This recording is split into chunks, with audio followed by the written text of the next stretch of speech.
Yeah, this is Tales from the Jails with John G. Sutton. I'm going to talk today about violence used by staff against prisoners and by police officers against members of the public.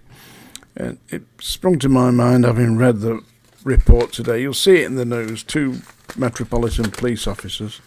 Seems the Met can't do anything right, can it? 2 Metropolitan Police officers, PC Zelensky and Police Constable Ryan, have been dismissed from the service and banned from working as police or in any security services for assaulting a 14-year-old boy. It seems that this 14-year-old boy was involved in a fracas where there was a large group of young people, and Zelensky and Ryan, police constables, went into the fray, and this 14-year-old boy spit in the face of police constable Zelensky, who promptly grabbed him and punched him, and PC Ryan then, once he was on the floor, PC Ryan very bravely kicked him in the head. Unfortunately for these 2 police constables, there was CCTV footage of the incident, and they were also filmed by their body-worn video cameras. And their excuse was that they thought that this 14-year-old boy was going to assault them and spit at them, and that they were taking action to prevent that. It is obnoxious to do that to police officers, I agree. But when you're dealing with a 14-year-old boy, to seriously hurt him, as they obviously did, or reasonably seriously hurt him, is taking things a little bit too far. So they were dismissed from the police. When I was in the prisons, of course, the training school, I went to prison officers training school at Lay Hill, which is near Bristol, actually, near a place called Chipping Sodbury, near HMP Lay Hill, which is an open prison, by the way, but there was an old mansion house nearby that they used for the training school, and we were taught there by the physical training instructors how to restrain prisoners. And they put us through the paces, we had to really be able to show that you could do it, But the way that they advised us to do it was to cut off the air supply of the inmate that was being restrained by placing your forearm against the throat, and pulling it back so it blocked, any ability to take in air. And that's how they told you to do it, so you were effectively strangulating prisoners. That was the official Home Office guidance on how to deal with recalcitrant inmates who were attacking staff. Of course, staff tended to take it one step beyond that. I mean, don't forget, if you're dealing with big men like Paul Sykes. I mean, Paul Sykes was 6'3", weighed about 16, 17 stone. British, fought for the British heavyweight championship. He was a big lad to deal with. So you got to put them down, and if you don't stop them, you're going to get hurt. I mean, and of course, in those days we didn't have body camera. I went to some incidences where the staff, they'd fully subdued the prisoners. The prisoner was on the floor, out, not fighting back, and they were running up and kicking them. I mean, that is disgraceful. To me, that is a criminal offence. And I took action, no point in reporting it, because the Governor, Norman Brown, that was his idea of how to deal with inmates, He wasn't a friend of inmates by any means. But to actually do that, to kick an inmate when he's down, I never. That's why I don't like kickboxing. I just don't like kicking people. It doesn't seem very sporting, does it? You're going to give people a chance, and not that you give inmates a chance to injure you, but you certainly wouldn't want to put them down and then kick them. No, you wouldn't do that. I wouldn't do that.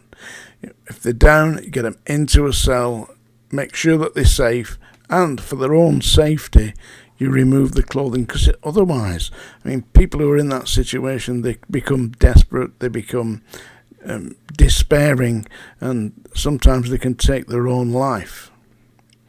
My own father, who was a detective inspector in the police, told me the strangest suicide he dealt with was somebody who told him they were going to kill themselves, and he got them with his officers into a stripped cell, so they didn't have any means to do it. But there was a toilet in this stripped cell at the side of it. What they did was, they believe this or not, he told me, they put their head into the toilet and threw themselves backwards and snapped their own neck. So that was one of the most unusual deaths, suicides that he'd dealt with. Another one, he went to my father, this old couple in the 70s, I suppose they were, something like that.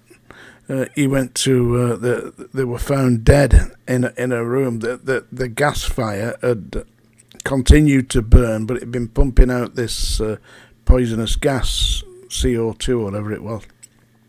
And they'd died in the chairs because they'd been taking this poisonous gas in, but the fire had continued to burn, and they'd been there in front of the fire full on. They'd been there for about 2 weeks. Said when they got the medical team in to shift the bodies fell apart because all the flesh had cooked on the body, and it was like lifting an overcooked joint of meat out of the oven. He said it took him a week to get over that. He said him and the sergeant he was with, they got a case of Bass beer, BASS Bass beer, and drank that. He's trying to get it out of their minds. But the thing is about assaulting prisoners and assaulting the public, if you're a police officer, there's no point in doing it. I can't see what people would want to do that.